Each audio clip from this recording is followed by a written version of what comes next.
maligayang pagdating sa The 13th Scream. Mag-subscribe ka na at i-click ang bell icon. Isa, dalawa, tatlo,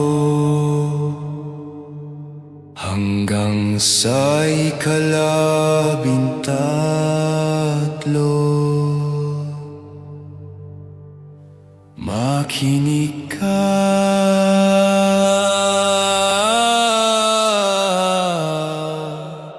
huminga ka, wala nang ligtas mula sa dilim. Suportahan din natin ang isa pang horror channel na nagsisimula pa lang, Alitaptap ng Dilim sa YouTube. Bagong boses ng kilabot, bagong ilaw sa dilim. Mahigit 20 taon na akong nagmamaneho ng truck. Sa edad kong 45, halos kabisado ko na ang bawat highway mula norte hanggang timog Luzon. Kilala ako ng mga kapwa ko driver bilang maingat at praktikal, pero hindi ko maitatangging may pagkamapamahiin din ako. Palagi kong dala ang maliit na rosaryo sa salamin ng aking sasakyan at hindi ko inaalis ang maliit na imahe ni San Cristobal, ang patron naming mga biyahero. Isang gabi ng Biyernes, kalagitnaan ng Hunyo, bumiyahe ako mula Maynila patungong Bicol para maghatid ng kargang semento. Malamig ang gabi, bahagyang maulan at tila mas tahimik kaysa karaniwan ng highway. Bandang 12:30 na nang maramdaman ko ang matinding gutom at pagod. Tibale makakakita rin ako ng karinderya, sabi ko sa sarili ko. Ilang minuto pa lamang ay may naaninag akong malabong liwanag mula sa malayo. Paglapit ko, nakita ko ang isang maliit na karinderya na tila nakatayo sa gitna ng kawalan. Hindi ko maalalang nakita ko na ito dati kahit maraming beses na akong dumaan dito. Ipinarada ko ang truck at bumaba. Madilim at tahimik ang paligid, halos walang ibang ingay maliban sa mahihinang kaluskos mula sa malapit na talahiban. Pagpasok ko sa karinderya, sinalubong ako ng kakaibang lamig. Ilan lang ang taong nasa loob, pero lahat sila ay tahimik na nakatitig sa akin. Tumingin ako sa menu at umorder ng tapsilog. Habang kumakain ako, may lumapit na matandang babae sa akin. Mahina at garalgal ang boses nito nang bumulong. "Anak, bilisan mo ang pagkain. Hindi normal ang lugar na ito." Nilingon ko agad ang matanda, ngunit mabilis siyang nawala sa aking paningin. Tumingin ako sa paligid, napansin kong lahat ng tao ay biglang umiwas ng tingin. May mali talaga sa lugar na ito. Kinabahan ako. Tahimik kong itinuloy ang pagkain, ngunit mabilis nang tumibok ang aking puso. Hindi ko maalis ang pakiramdam na may nanonood sa akin mula sa dilim. Mabilis kong tinapos ang pagkain ko habang nakikiramdam ako sa paligid. Ang bawat subo ay tila pabigat ng pabigat at lalong lumalamig ang hangin na bumabalot sa akin. Hindi ko mapigilang lingunin muli ang mga tao. Lahat sila ay mukhang walang emosyon, parang mga estatwang nakatitig lang sa kawalan. Hindi maganda to, bulong ko sa sarili ko. Nagmadali akong tumayo at nagbayad sa kahera na tahimik ding nakatitig sa akin habang inaabot ko ang pera. Ramdam kong nanginginig ang aking mga kamay. Paglabas ko ng karinderya, pakiramdam ko ay may sumusunod sa akin. Tumingin ako sa likod, ngunit wala akong nakita maliban sa anino ng karinderya na tila mas mahaba ngayon sa dilim ng gabi. Binilisan ko ang lakad ko pabalik sa truck, ngunit bago ko maabot ang pintuan ay narinig ko ang isang mahina ngunit malinaw na kaluskos mula sa talahiban. "Sino yan?" Sigaw ko, pilit na pinatatatag ang boses ko. Walang sumagot. Bumukas ang truck ko ng mabilis at sumampa ako. Isinarado agad ang pinto at pinaandar ang makina. Nakahinga ako nang maluwag nang marinig ko ang ugong ng truck. Ngunit sa gilid ng mata ko may gumalaw muli sa dilim. Lumingon ako at doon ko nakita ang matandang babae na nakatayo sa gilid ng kalsada. Nakatitig sa akin habang umaandar ang sasakyan ko. Kahit na mabilis na akong lumalayo, pakiramdam ko ay hindi ako gumagalaw mula sa kinatatayuan niya. Hinaplos ko ang rosaryo sa aking salamin at bumuntong hininga. Ngunit bago pa man ako makalayo, may narinig akong tunog ng kalmot mula sa likod ng truck ko. Nanginig ako at binilisan ko ang takbo. Habang lumalayo ako mula sa karinderya, alam kong hindi pa natatapos ang gabing ito. Hindi ako sigurado kung ano ang nakita ko. Ngunit alam kong mula sa gabing iyon, hindi na magiging pareho ang mga biyahe ko. Habang minamaneho ko ang truck palayo sa karinderya, ramdam ko pa rin ang malakas na kabog ng dibdib ko. Hindi maalis sa isip ko ang kakaibang pangyayari kanina. Ang malamig na titig ng mga tao, ang babala ng matandang babae at ang kalmot sa likod ng truck. Ilang minuto lang matapos kong makalayo, napansin kong may kakaibang ingay mula sa likuran ng truck ko. Mahina sa simula ngunit unti-unting lumalakas. Hindi ito pangkaraniwang ingay ng makina o karga. Tila may kumakalabog, may gumagalaw doon. Nagpasya akong ihinto ang truck sa tabi ng kalsada. Kinabahan ako ngunit kailangan kong malaman kung ano iyon. Dahan-dahan kong binuksan ang pintuan at bumaba. Bitbit ko ang flashlight, marahang lumapit ako sa likod ng truck. Napasinghap ako nang makita kong bukas ang isang bahagi ng likurang pinto. Sigurado akong sinigurado ko iyon kanina bago ako umalis. Dahan-dahan kong inilawan ang loob ng truck. Nanigas ang buong katawan ko nang makita ko ang isang anino na gumagalaw sa loob. Hindi ako makakilos nang marinig ko ang malamyos na boses mula sa dilim. Kanina ka pa namin hinihintay. Bigla itong tumawa, isang malamig at nakapanghihilakbot na halakhak. Walang pag-aalinlangan, agad akong tumakbo pabalik sa harap ng truck. Ngunit bago ko pa mabuksan ang pintuan, naramdaman ko ang malamig na kamay na humawak sa braso ko. Lumingon ako at tumambad sa akin ang mukha ng matandang babae mula sa karinderya, ngunit ngayon kitang-kita ko ang tunay niyang anyo. Maputla, halos agnas na ang balat niya at nanlilisik ang kanyang mga pulang mata. Hindi ka na makakaalis dito, bulong niya sa akin, sabay higpit ng kapit sa braso ko. Humugot ako ng lakas mula sa takot at itinulak ko siya ng buong lakas. Tumilapon siya palayo at agad akong sumampa pabalik sa truck. Mabilis kong isinara ang pintuan at pinaandar ang makina. Ngunit sa paglingon ko sa salamin, nakita kong dahan-dahan siyang bumabangon. Nakangisi at nakatitig pa rin sa akin habang lumalayo ako sa karinderya sa gitna ng dilim. Napabilis ang takbo ko. Nanginginig ang mga kamay ko sa manibela habang patuloy na tumatakbo ang truck. Paulit-ulit kong nilingon ang likuran, nag-aabang kung susunod ba siya. Pero puro dilim lamang ang nakikita ko sa bawat pagsilip ko sa salamin.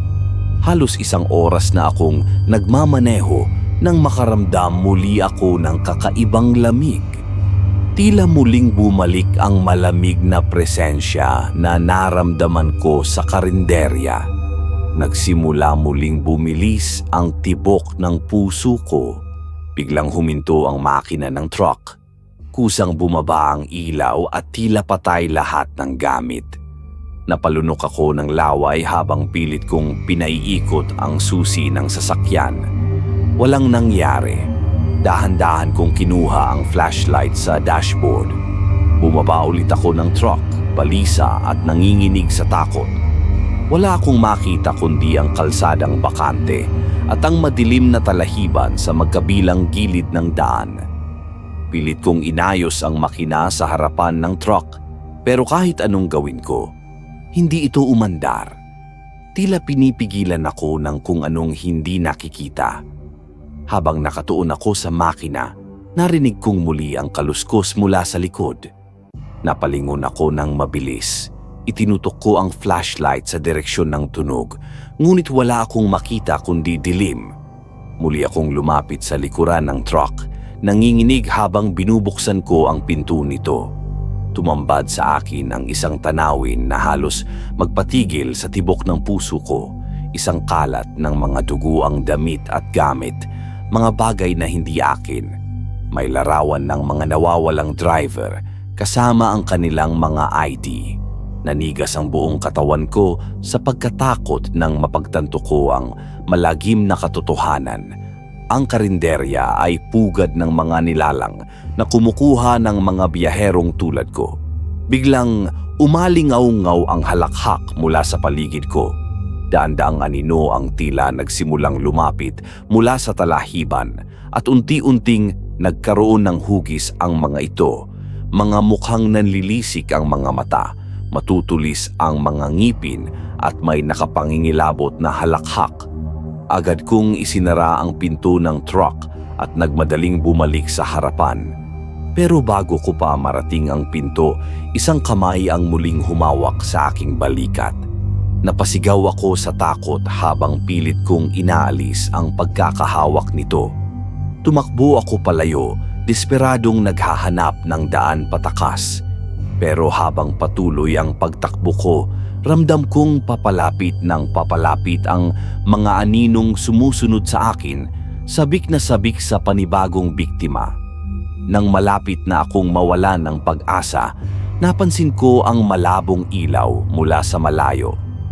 Gamit ang huling lakas ko, tumakbo ako patungo doon. Umaasang doon ay ligtas ako mula sa madilim na bangungot na kinalalagyan ko ngayon. Habang tumatakbo ako patungo sa liwanag, halos mawalan na ako ng hininga. Ramdam ko pa rin ang mga yabag at halakhak na sumusunod sa akin, ngunit hindi ako naglakas loob na lumingon. Paulit-ulit kong sinasabi sa sarili ko, huwag kang lilingon, huwag kang lilingon. Nang malapit na ako sa pinagmumulan ng liwanag, nakita ko na isa pala itong maliit na kapilya. Nakaramdam ako ng kaunting pag-asa, kaya lalo kong binilisan ang pagtakbo. Lumalakas na ang kabog ng dibdib ko, hindi dahil sa pagod, kundi dahil alam kong kung hindi ako makapasok sa kapilyang iyon sa oras, baka may tumapos na sa akin. Pagdating ko sa harap ng kapilya, dali-dali akong pumasok at isinara ang pintuan sa likuran ko. Napaupo ako sa sahig, hingal na hingal, habang nanginginig ang buong katawan ko sa takot. Ramdam ko ang pawis na bumubuhos mula sa noo ko kahit malamig ang gabi. Ang kamay ko'y nanginginig habang hinahaplos ang rosaryong nasa bulsa ko. Ilang sandali pa, narinig ko ang mga yabag na huminto sa labas ng pintuan. Ang nakapanghihilakbot na halakhak ay unti-unting napalitan ng katahimikan. Ngunit alam kong nasa labas pa rin sila, nagmamatiyag, naghihintay ng pagkakataon. Bigla kong naalala ang mga kwento ng mga matatanda. Kung hindi mo sila papansinin, kung hindi mo sila haharapin, mawawala rin sila. Pero paano kung hindi na ito basta kwento lang? Niyakap ko ng mahigpit ang rosaryo sa aking bulsa at nagsimulang magdasal. Unay mahina, pabulong. Pero habang tumatagal, tumitibay ang boses ko. Nagdarasal ako hindi lang para sa kaligtasan, kundi para sa katinuan ko. Hindi ko na mabilang kung ilang oras akong nanatili roon, pilit na lumalaban sa antok at pagod. Tuwing papikit na ang mata ko, bigla akong magigising sa takot na baka pagmulat ko, may nakatayo na sa harapan ko.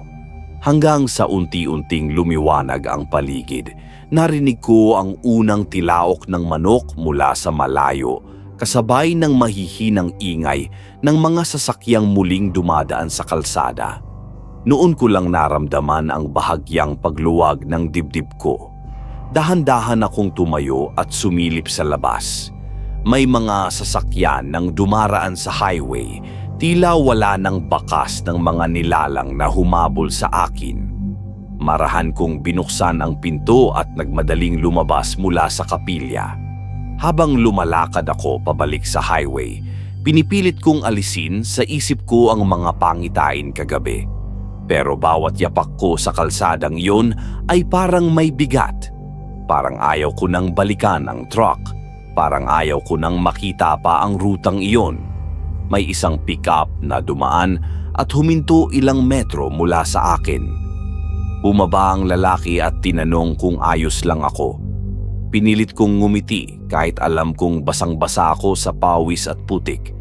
Agad akong sumakay at sinabi kong, gusto ko lang makarating sa bayan. Tahimik lang ako sa buong biyahe. Hindi ko alam kung paano ko ipapaliwanag ang naranasan ko. Baka isipin nilang sira na ako. Baka isipin nilang naloko ako ng gutom at pagod. Pero alam ko sa sarili kong totoo ang lahat ng iyon. Pagdating ko sa bayan, agad akong dumiretso sa terminal at umuwi sa amin. Isang linggo akong hindi bumiyahe. Isang linggo akong tahimik lang sa bahay, pilit nilalabanan ang mga alaala ng karinderya at ng mga matang nanlilisik. Hindi ako makatulog sa gabi. Sa bawat pagsara ko ng mata, naririnig ko ang halakhak. Sa bawat anino sa sulok ng bahay, pakiramdam ko may nakatingin. Pagbalik ko sa trabaho, ibang Edwin na ang bumalik sa kalsada. Hindi na ako humihinto kung saan-saan. Hindi na ako kumakain sa mga karinderyang di ko kilala. Palagi akong may baong pagkain at tubig. At higit sa lahat, palagi kong sinisiguradong dala ko ang rosaryo, hindi lang sa bulsa kundi sa puso.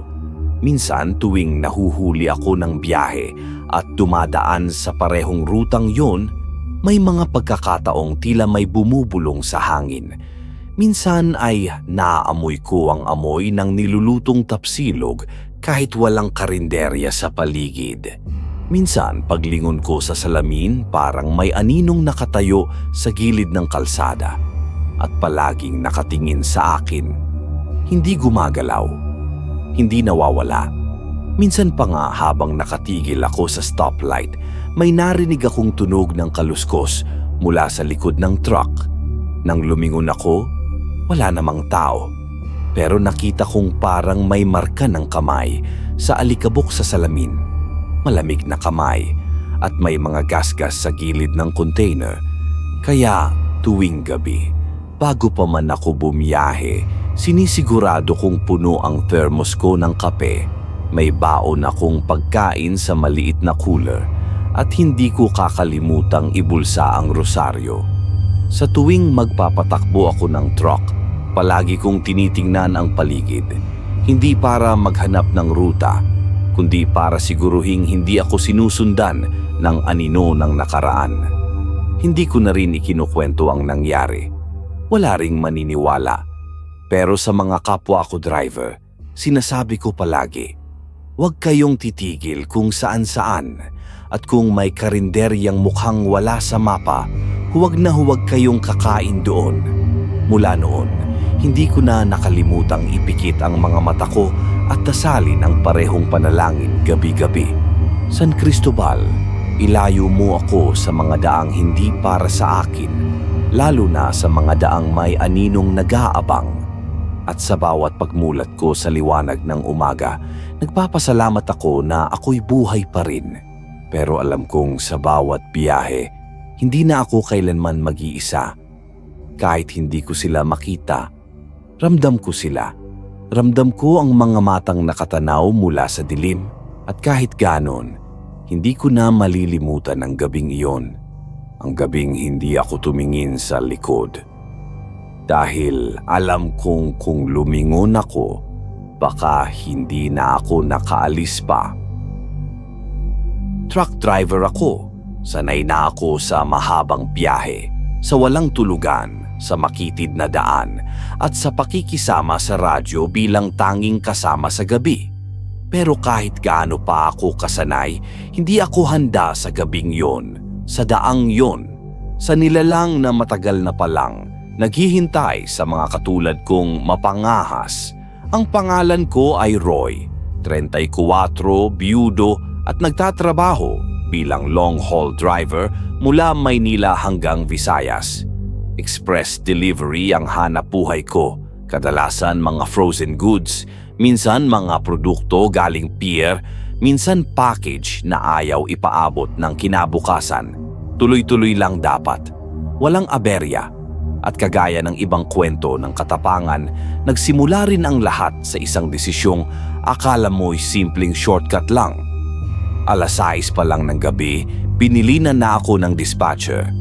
Roy, huwag kang dadaan sa daang bundok sa barangay Tampilisan. Maglibot ka kahit 30 minuto pa. Sasayangin ko pa gasolina sa palibot, sagot ko. Diretso lang yan, express to. Narinig ko pang sumingit sa tawag ang matandang mekaniko ng kumpanya. Yung daang yon, Roy, hindi lang basta shortcut.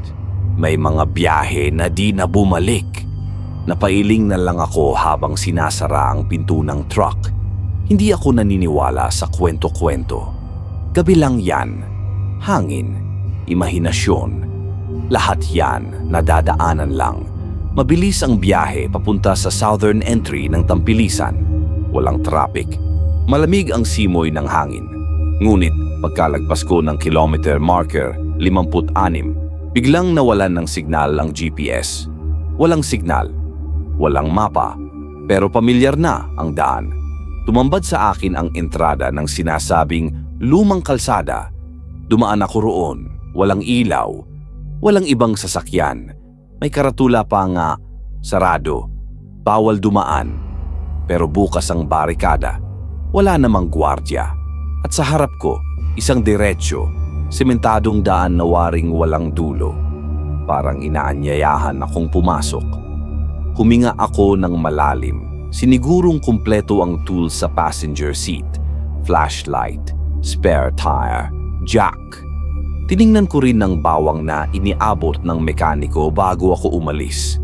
Natawa lang ako pero dinampot ko rin, nilagay sa dash. Para kunwari may proteksyon daw, sabi niya. Makalipas ang 20 minutos, habang tahimik ang paligid at tanging makina ng truck ang naririnig, bigla kong naramdaman ang kakaibang uga. Blag, blag, blag. Napakabigat ng tunog. Parang humampas ang isang malaking bagay sa ilalim. Pinilit kong panatilihin ang kontrol. Lumiko ako sa gilid. Walang ilaw sa paligid. Binuksan ko ang hazard. Bumaba ako, dala ang flashlight. Pag-ikot ko sa likod ng truck, tumambad sa akin ang tanawing ikinataranta ko. Flat. Pero hindi lang basta flat, parang sinadyang wasakin. May malalalim na hiwa sa gulong, parang kinayod ng mga kuko. May bakas pa ng putik at tila parang may madugong marka sa gilid. Tiningnan ko ang lupa sa paligid. Babad sa putik, tahimik ang buong kapaligiran, pero may nararamdaman akong presensyang nakamasid. Parang may humahaplos sa batok ko. Malamig na hangin, ngunit may bigat. Pumikit ako sandali. Wala to, Roy. Focus. Sinimulan kong angat ng truck gamit ang jack. Nanginginig ang mga kamay ko, hindi dahil sa takot kundi sa lamig at sa presensyang hindi ko maipaliwanag. Habang sinisilip ko ang ilalim ng truck, may narinig akong mahinang kaluskos. Tinigil ko ang paggalaw, pinakinggan ko, kaluskos tapos hingal, parang hayop. Pero hindi ungol ng hayop ang naririnig ko, parang tao. Parang batang inuubong malalim, tapos may narinig akong garalgal na boses na pabulong, "Huwag kang bumaba." Napaatras ako. Sinilaban ng flashlight ang paligid. Wala. Puro damo. Puno. Ulan sa di kalayuan. Pero nang balikan ko ang jack, wala na. Napatigil ako. Hindi ko na alam kung iiwan ko ba ang truck o ipipilit kong ayusin. Maya-maya, may gumapang mula sa ilalim. Mabilis. Mahaba, parang ekis ang galaw ng paa at may nakita akong isang matulis na dila na dumapo sa side mirror. Saglit lang at nawala rin agad. Napaatras ako. Nadulas sa putik. Bumangon agad. Pumasok sa loob ng truck. Sinara ang pinto. Nilock ko. Hinigpitan ng hawak sa manibela kahit hindi ko naman napaandar. Tahimik ang loob. Pero sa bubong, may tunog. Parang nilalakad. Mabagal. Tapos may kumalabit sa gilid ng bintana. Dahan-dahan. Paulit-ulit, hindi malakas. Pero sapat para tumayo ang balahibo ko. Hinawakan ko ang bawang. Nilagay ko sa ibabaw ng dashboard. Tiningnan ko ang rear view mirror. Wala akong nakita. Pero ramdam ko, nandoon siya. May narinig akong kakaibang ungol mula sa bubong. Malalim, parang masyadong mababa para sa tao. Parang sinadyang ibulong sa hangin. Tapos, may kumaluskos pababa sa gilid ng truck. Para bang dumudulas na hayop. Kasunod nito marahang pagkaluskos sa pinto sa likod. Sumilip ako sa side mirror. May anino. Mahaba. Nakabaluktot. At sa ilalim ng ilaw ng dashboard. Saglit kong nakita ang isang matang mapula. Tumingin iyon diretso sa akin. Mabilis kong binuksan ang glove compartment. Kinuha ang kutsilyong pananggol. Hindi ako eksperto pero mas mabuti na ang may hawak kaysa wala. Tahimik ulit. Pero sa bawat segundo parang may humahaplos sa truck mula sa labas. Parang nilalaro-laro lang kami ng nilalang na iyon. 1 minuto, 2, wala.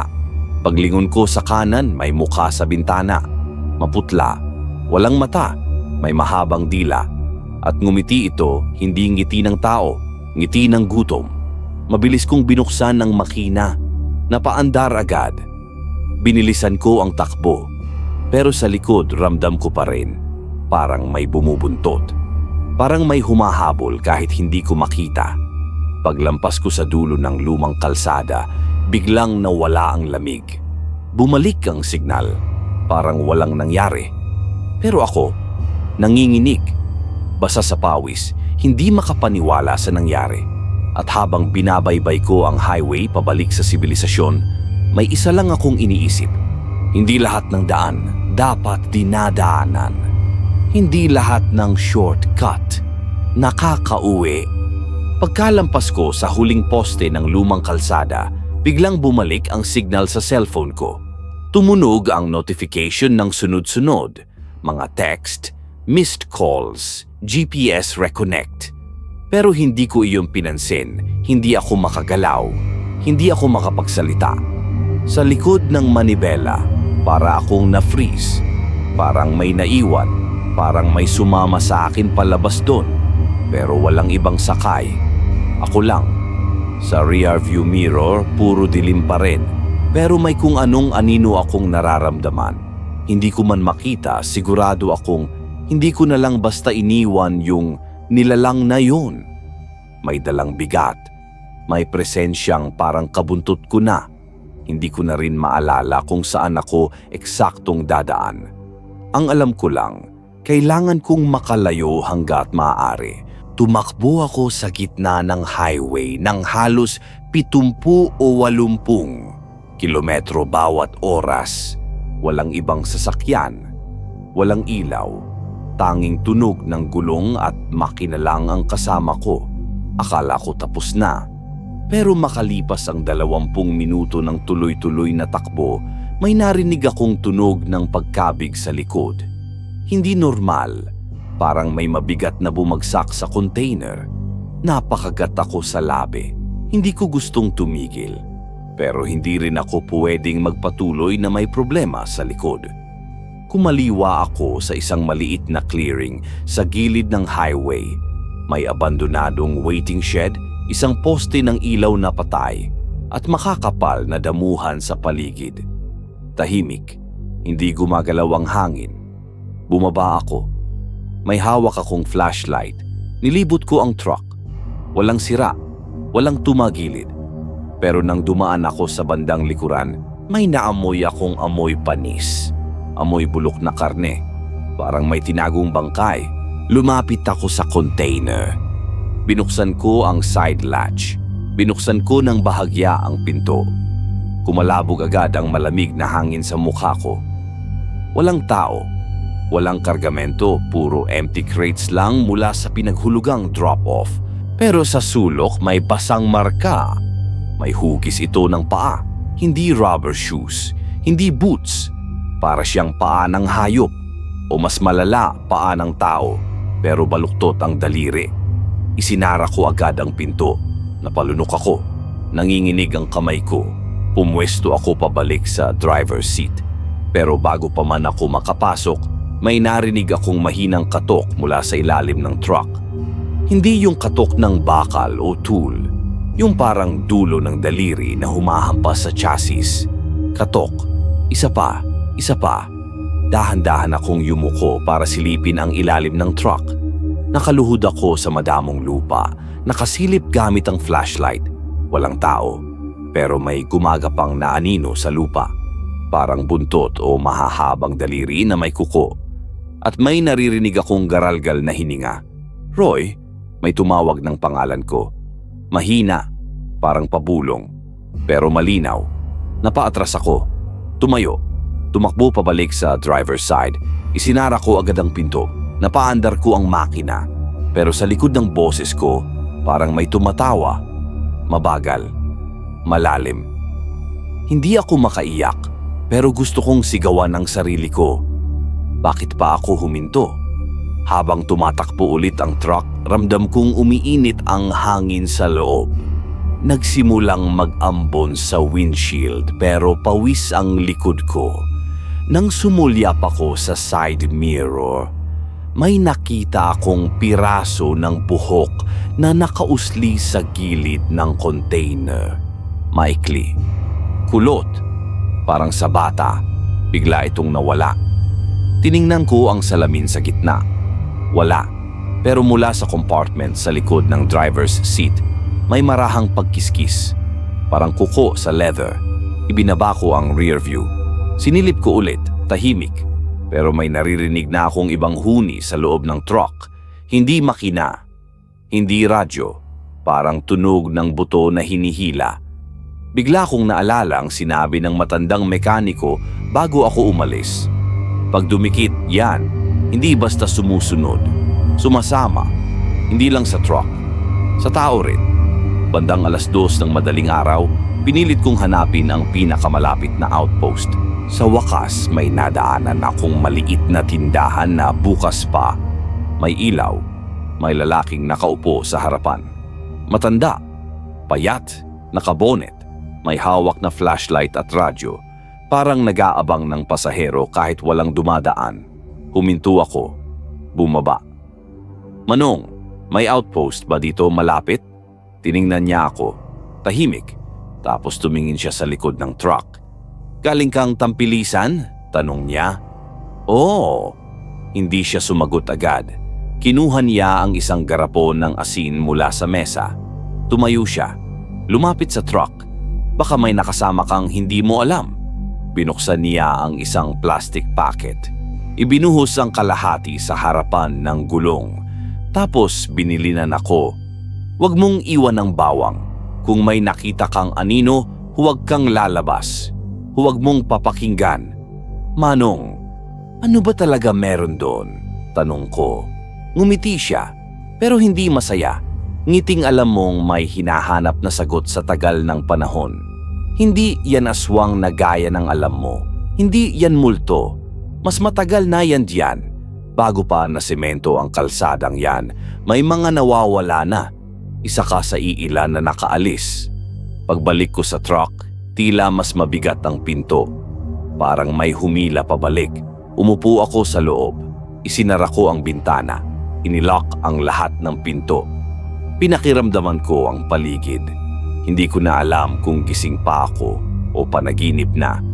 Sa rearview mirror, may naaninag akong anyo sa pinakadulong bahagi ng container. Hindi gumagalaw, hindi malinaw. Pero para siyang nakatalikod, nakaupo. Lumamig ang dibdib ko. Umilaw ang check engine.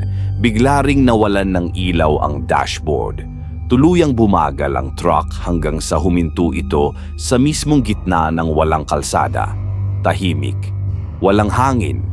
Walang tunog ng insekto. Walang kahit ano. hanggang sa narinig ko ulit ang katok mula sa ilalim ng truck.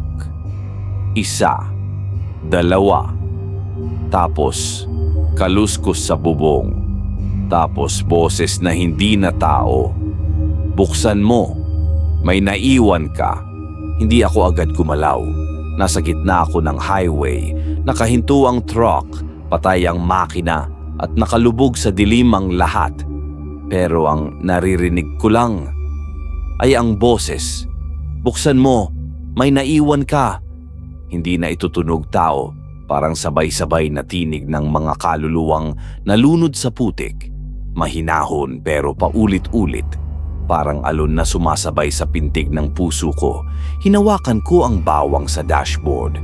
Tinutok sa paligid pero wala akong nakikita. Gumalaw ang rearview mirror ng kusa. Tiningnan ko, may anino sa loob ng container. Nakaupo, hindi gumagalaw. Tila nakatalikod pa rin kagaya ng kanina. Pero ngayong nakatitig ako, unti-unti itong tumayo. Dahan-dahan. Para bang sinasadya nitong marinig ko ang bawat galaw ng tuhod at buto. Tumayo ako sa loob ng truck. Di ko na maalala kung paano. Kinapang ng lamig ang batok ko habang pinagmamasdan ko ang container sa likod. Takot na takot, ngunit pilit na pinipigilan ang sarili. Hindi ako lalabas. Kahit anong mangyari, yun ang bili ng matanda. Kumapit ang kamay ko sa bawang. Pinisil ko ito na para bang ito na lang ang natitirang proteksyon ko sa mundo. Biglang nagliyab ang radyo. Static. Kaluskos. Tapos isang tinig na pamilyar. Roy, nandito pa kami. Huwag mong kalimutan. Mga tinig ng pamilya ko. Si Joy, ang anak kong si Marco. Pero alam kong imposible. Patay na sila. 6 na taon na. Nilabanan ko ang pagnanais na sagutin ang boses. Hinampas ko ang dashboard. Hindi kayo to. Hindi kayo yan. Biglang gumalaw ang anino sa loob ng container. Tumingin sa akin. Sa unang pagkakataon, nakita ko ang mukha nito. Hindi ko maipinta. Parang pinagtagpi-tagping balat at buto ng iba't ibang nilalang. Mata nitong pula pero lumuluha ng putik. Walang bibig pero may ngiti. Sa sobrang takot ko, hindi ko na alam kung umiiyak ba ako o nanginginig lang. Sinindihan ko ang flashlight, itinapat ko sa container. Tumama ang isang bagay sa windshield. Napaatras ako, nanginginig. Isang kamay, nakadiin sa salamin. May mahahabang kuko at balat na parang pinagsamang kahoy at laman. May naiwan ka. Pero sa isip ko, may naalala akong sinabi ng matanda. Hindi lang yan multo, hindi lang yan halimaw, isa yang tanikala. Kapag bumitaw ka, di ka na makakabalik. Sa isang iglap, alam kong hindi ito basta laban ng lakas. Laban ito ng loob. Huminga ako ng malalim. Kinuha ko ang garapon ng asin mula sa likuran ng upuan. Binuksan ko, kinuha ang bawang. Inipit sa isang kamay, sa kabila, ang kutsilyong pananggol. Kung hindi kita mapapaalis, ako ang aalis. Binuksan ko ang pintuan ng truck. Hindi para lumabas, kundi para ihagis ang garapon ng asin sa kalsada. Sumambulat ito, sabay may umalulong mula sa bubong. Mabilis kong isinara ang pinto, ini-start ang makina, 1 beses, 2, ayaw pa rin, 1 pa. Sakto sa pangatlong susi, pumulahaw ang makina. Pinaandar ko agad. Binangga ko ang side ng waiting shed. Marahas. Walang preno. Dumiretso sa highway. Wala akong pakialam kung anong masagasaan ko. Gusto ko lang makaalis. Habang mabilis akong bumabaybay, may sumisigaw sa likod. Hindi tao. Hindi hayop. Isang tunog na tila nagmumula sa hukay mismo ng lupa. Pagkalagpas ng 1 pang kilometro, nawala ang bigat sa dibdib ko. Wala na ang boses, wala na ang anino. Tahimik na ulit. Wala sa sarili akong nakarating sa isang gas station. Bumaba ako. Lumapit ang attendant. Sir, okay ka lang? Hindi ko siya masagot. Pero ang mahalaga, buhay pa ako. Kinabukasan, binalikan ng towing service ang truck. Walang nasira, walang abnormality, pero may iisang marka sa bubong, hugis kamay na may 5 kuko. Itim ang laman sa ilalim nito. Matapos noon, hindi na ako bumalik sa daang yun. Lumipat na ako ng ruta at bawat biyahe may bawang na sa bulsa ko. May asin sa likod ng truck at hindi na ako basta bumabaliwala sa mga kwento ng matatanda dahil minsan hindi mo kailangang makita ang demonyo para maniwala na nandyan siya. Minsan sapat na yung naramdaman mo habang tinatahak mo ang daang di mo dapat tinahak. At kung nakaligtas ka man, ang totoo, may naiwan ka nga, pero baka may isinama ka rin pa uwi. Bago ko simulan, gusto ko lang sabihin na hindi ako madaling matakot. Mahigit 11 taon na akong nagmamaneho ng malalaking truck, pang-deliver ng mga frozen goods mula Pasig hanggang Leyte. Sa tagal ko sa kalsada, sanay na ako sa puyat, sa mga truck ban checkpoint at sa mga batang sumasabit sa pier para humingi ng coins. Pero isang biyahe noong 2021 ang hanggang ngayon, kahit anong pilit kong limutin, bumabalik pa rin sa isip ko tuwing mag-isa ako sa daan. Gabi ng Pebrero, dumating ako sa San Pablo, Laguna para isakay ang kargamento. Mga boxes ng manok at isda na kailangang makarating sa Tacloban bago mag-umaga.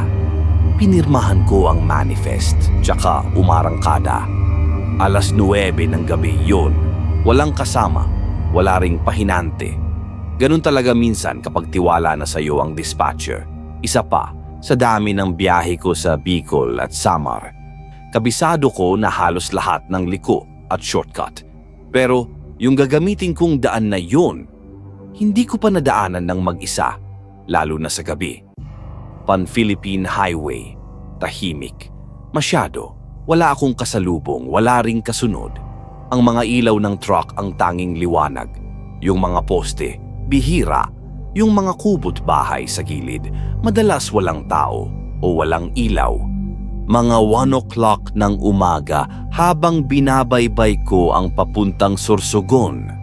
Napansin kong parang may mabigat sa likod. Akala ko normal lang, baka dahil sa bigat ng karga. Pero iba yung pakiramdam, parang may kasama akong hindi ko nakikita. Tiningnan ko ang side mirror. Wala naman, pero may kakaiba sa rear view ko. Sa loob mismo ng cabin. Sandali lang, pero sigurado ako, may siluetang nakaangkas sa passenger seat. Hindi gumagalaw, hindi umiimik. Tumingin ako sa kanan. Walang tao, pero sa salamin may anino pa rin. Dito ako nanginig. Tumigil ako sa gilid ng daan, bumaba, binuksan ang pinto sa passenger side. Wala. Nilibot ko ang buong truck, sinilip ang ilalim, binuksan ang likod. Wala ring tao. Wala ring bumukas sa selyadong karga. Pero habang ginagawa ko yon, parang may nakatitig mula sa madilim na gubat sa gilid ng kalsada. Hindi ko nakita ang mukha, pero ramdam mo yung tingin. Bumalik ako sa loob. Pag-upo ko, malamig na parang yelo ang upuan sa kanan. Hinawakan ko ang manibela. Nanginginig ako. Pinilit kong kalmahin sarili ko. Sinabihan ko sarili ko, baka guni-guni lang to. Pagod ka lang, Jake. Pero bago ko pa man mapasindi ulit ang makina, may bumulong sa tenga ko. Huwag kang huminto. Hindi ko alam kung panaginip o totoo, pero yung boses halos kalabit lang. Mababa, parang babae, pero wala namang ibang tao. Pinaharurot ko ang truck. Hindi na ako huminto kahit sa mga checkpoint. Hindi na rin ako lumingon sa mga side mirror. Hindi ko kinaya. Kinabukasan, pagdating ko sa Tacloban, tulala ako. Hindi ako makausap ng maayos ng receiving team. Pinagpahinga ako sa container yard. Doon ko lang nalaman na yung shortcut na dinaanan ko, kilalang may nagpaparamdam daw tuwing madaling araw. May mga driver nang naaksidente doon. Yung iba nawawala. Yung iba tumitigil sa gitna ng kalsada, nanginginig, tapos kinabukasan, natatagpo ang patay sa loob ng truck. Walang sugat, walang gasgas, pero parang may tinakasan. Hindi ko alam kung anong klaseng nilalang ang sumama sa akin nung gabing yon. Pero mula noon, hindi na ako bumibiyahe mag-isa sa 10 oras ng gabi. Kahit gaano kaganda ang offer, kahit doble pa bayad. Dahil sa kalsada, minsan hindi lang traffic ang dapat iwasan. Minsan, may nakikisabay na hindi mo kayang tanggalin. Matapos ang ilang buwan, bumalik ulit ang ruta ko papuntang Bicol. Panibagong kontrata, panibagong biyahe. Pero sa pagkakataong to, may kasama na akong pahinante, si Eddie. Bata pa, masayahin, pero bago rin sa long haul. 11:00 ng gabi nang umalis kami mula Cavite. Pareho kaming alerto, nakabukas ang radyo at tuloy-tuloy lang ang kwentuhan. Pero habang papalalim ang gabi, unti-unting nawawala ang sigla ng biyahe. Sa may bahagi ng atimunang zigzag, nagsimulang lumapot ang usok mula sa kagubatan. Hindi mausok ang daan noong una. Pero napansin ko, habang umaakyat kami sa kurbada, unti-unting bumababa ang puting hamog sa gilid ng bangin. Tumahimik na rin si Eddie. Kuya, parang hindi ko nakabisado ang daan. Sinilip ko ang GPS. Nawawala ang signal. Wala ring ilaw ang mga poste. Tanging headlight lang ng truck ang bumubungad sa dilim. Tumagos kami sa isang matarik na liko, tapos biglang lumamig ng husto ang paligid. Parang may bumuga ng yelo sa loob ng cabin. Kuya, may naaamoy ka bang nasusunog? Napakunot noo ako. Wala naman. Pero ilang minuto pa naamoy ko rin. Parang nasusunog na goma o tela. Mabaho, malagkit sa ilong. Sa side mirror, napansin kong parang may usok na lumalabas sa gilid ng truck. Hindi naman umaakyat, parang umiikot lang sa bandang likod. Tumigil kami sa gilid ng kalsada. Bumaba ako agad para tignan. Walang sunog, wala ring usok. Pero habang iniikot ko ang likod ng truck, napansin kong malamig ang tambutso kahit dapat mainit pa ito. Lumingon ako sa gubat. May tunog. Mabagal na paggalaw sa damuhan. Hindi hayop, hindi tao, pero mabigat ang mga yapak. Biglang sumigaw si Eddie mula sa loob. Kuya, huwag ka nang bumalik dito. Agad akong tumakbo pabalik. Habang umaakyat ako sa cabin, ramdam kong parang may malamig na hangin na sumalubong sa akin mula sa loob. Namumutla si Eddie. Nanginginig ang bibig. Nakaturo siya sa kanan. Kuya, may umakyat sa kanan mo. Kanina pa siya nakaupo. Akala ko kasama mo. Hindi ko alam kung kailan siya pumasok, pero hindi siya gumagalaw, hindi siya tao. Tahimik lang ang passenger seat.